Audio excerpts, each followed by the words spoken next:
Hello mga tiyay, magandang gabi.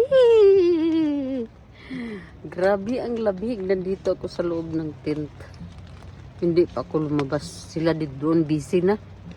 Kasi nag-prepare ng hapunan, naglagay ng bubong sa sa ating table. Dahil hindi nilagyan kanina. And then, yun nga, maulan mga nahapon mga tiyay. Mabuti na lang nandito tayo doon sa pamasyal tayo ng 3 pasyalan. Napasyalan natin ang ang natural ano tawag niyan? Natural bridge. Doon sa din sa Emerald Lake at saka sa Takakaw Falls. Doon tayo at nag-ikot-ikot. Yun, nag-road trip. Yun mga tiyay. Pero ngayon, nako. Sus ko. Oh, maulan. Nako. Ayaw kong lumabas mga tiyay.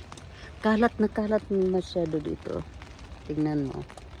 Ang kalat namin mga tiyay. Kasi, nag-antay pa kami ng namin bed. Yung airbed. Dadalhin ni Mike kasi na kalimutan naming dalhin kahapon. So pati dito sa lugar ko makalat at pinasok ko naman tong upuan kasi upo ako kanina at saka yung stroller ni trolley ang tawag nito ni Tokyo yan so aming mga dito mga sapatos para sa lamig, taglamig nandyan yung bag kasi may gift tayo kanina ina-unbox so naku po mga tiyay yung ko higaan ko hindi masyado na mga 4 ata na sapaw-sapaw na mga beadings ang inano ko dito kasi hindi ko kaya tong mga tiyay matulog na sobrang nakadapa lang yung isang beading lang yung isang porter lang yung sa kasi wala ngang kuwan so tingnan natin mamaya pag makarating na si Mike ang ating mga labi ay parang di na makakilos di na makaano masyado mga tiyaying ba so dito tayo sa loob ang oras natin ngayon ay hindi ko anong oras na ngayon? Ay, hindi ko makita ang oras mga tiyaying.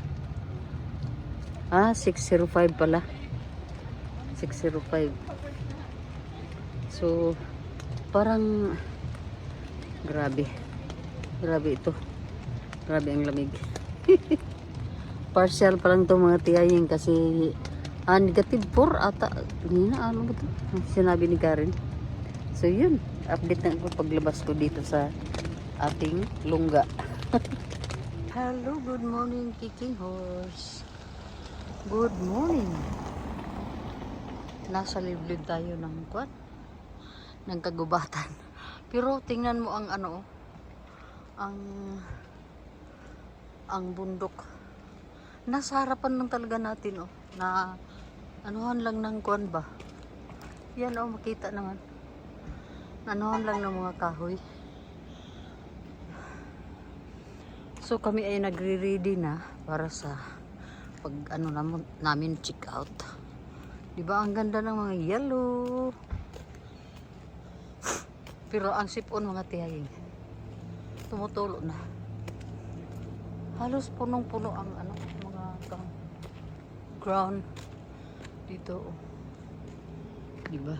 Daming mga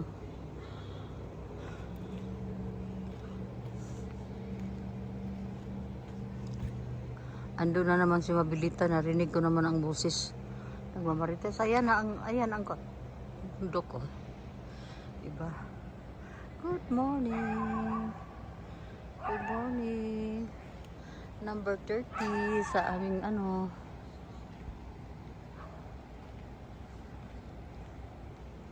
paalis na ang mga tiyaying.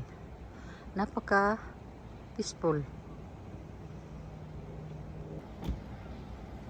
So, almost done na tayo sa pagpapack up. Yung kay Mabel na ano na yata. Puno na. Saan na? Mayroon pa kami doon. Oh, dami pa. So, kung gusto nyo mag-ano, dito lang kayo sa Kicking Horse. Napakaganda. Sulit na sulit ang inyong ano dito.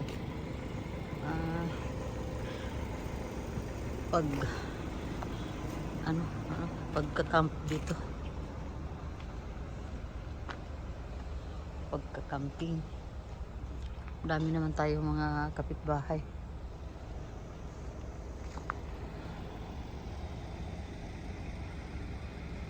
Hello, Trin. Yun pala ang maingay, oh. Siya nga haba. Patungong ano yan ata? Vancouver.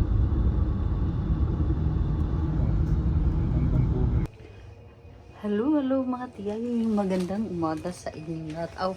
Magandang tanghali pala. Kasi mag-ano na. 1 o'clock na pala in the afternoon. So dito pa tayo sa room. Pero aalis tayo mga tiyay. Ano lang, dito lang tayo dito lang, maingay dito mga tiyay. Ayan ang tiyay, oh, di ba? Oh, sapaw-sapaw, gihapon ta.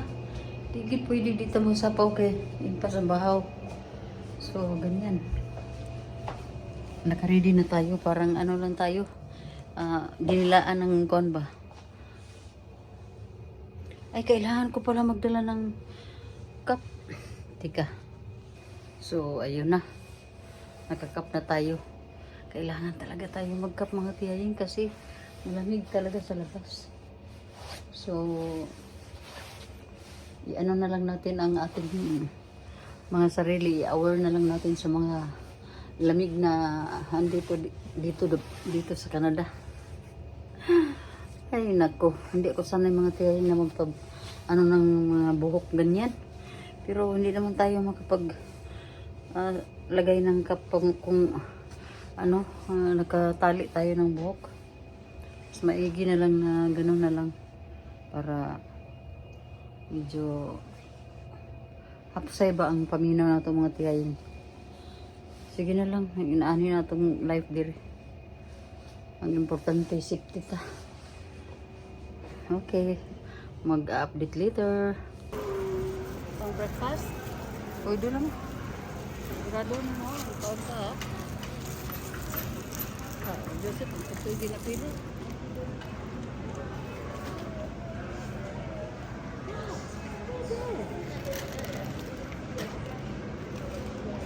Stay there ha? Don't ha?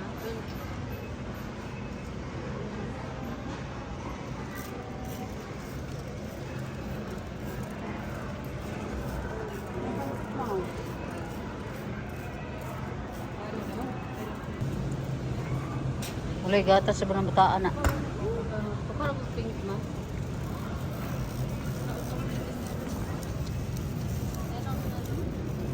Aman ani. Ang kani?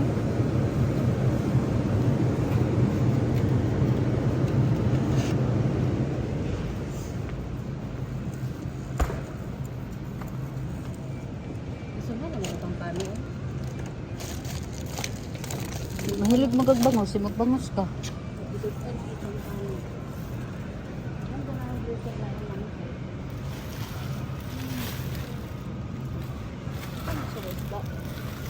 Canadian legs out, raw.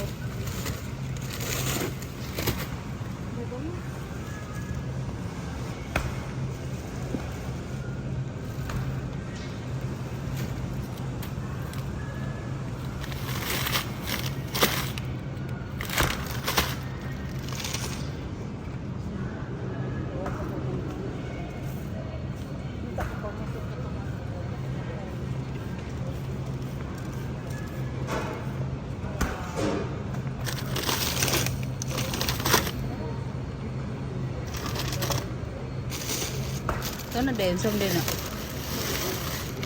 Nahilo na wapa.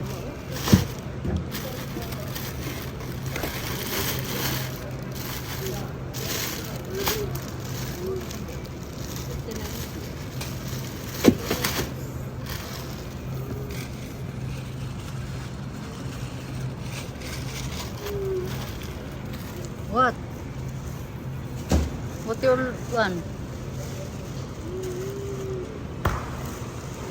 Nakakita ko ano? 1695? Ano? Busy body, busy sila. Ayan. Kaya ano? Kampano. Kampano, te. Mura na kung kasukaon ako sa kampano. Ala. Mas mga paborito na sa kampano. Mo mo gid akong favorite kay wala mantika. Busy people. Excuse me. Galing kami dyan sa superstore. Real Canadian superstore. Dito din kami sa parking lot. Saan na? Uman eh. Dili uy. Ano man eh. Ambot ng tanap ito kung mag-imuha ba na. Dili ako. Abi na imuha. Hala, dili uy. Gorder ana. Nabayaran yun mo sige. Bayaran yun na kay. Kita na ko nagbayaran na. Mo tanap ako ni imuha nga. Imuha ba na kay dinhi magunadaan ganiha. Wa ka kabantay ana. Kabantay ko. Abi na imuha. Dili uy. Mo ko ga ko na. Ano ba na siya? Ayan. Ha? Ano na ka mahal? Na.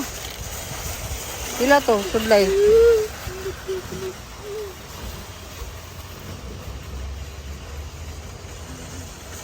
Oo, 22.99. Ano ka? Basig yan na itong nagsunod na to. Pero nakita, murag nakita na maguna ko na diya. Di ulit mabi. No, di ko palabot. Ito sa customer service. Ikaw ra oy, bahala ka diya. Ikaw lang yung hoto ka na mo diri. 22.99 wala man ako may ano. Hello, hello mga tiyay, mga tiyoy. Magandang hapon sa inyong lahat. Hello mga tiyay. Tapos na kami sa aming pag-grocery.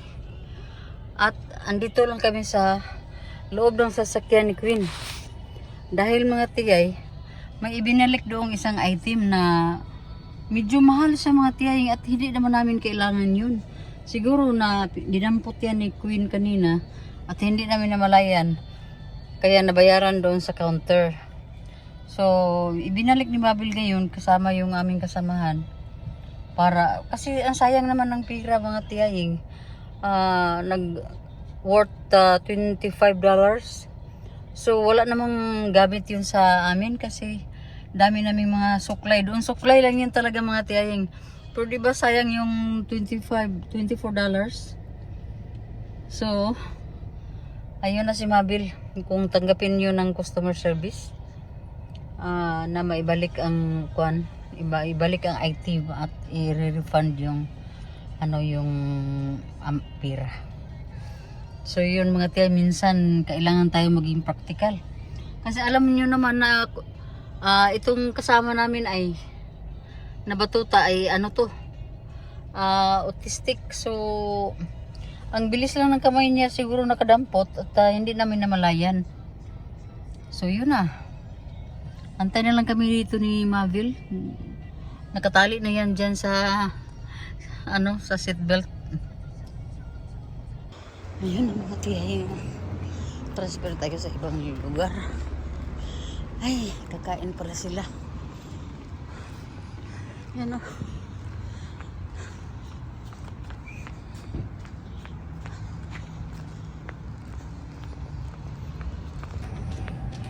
Ay, anak mga tiyay nyo.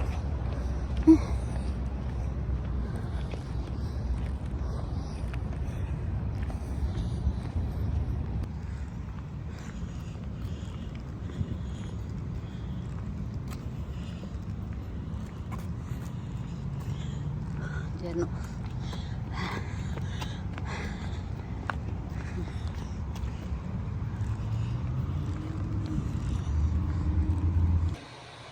Hello, good morning, good morning.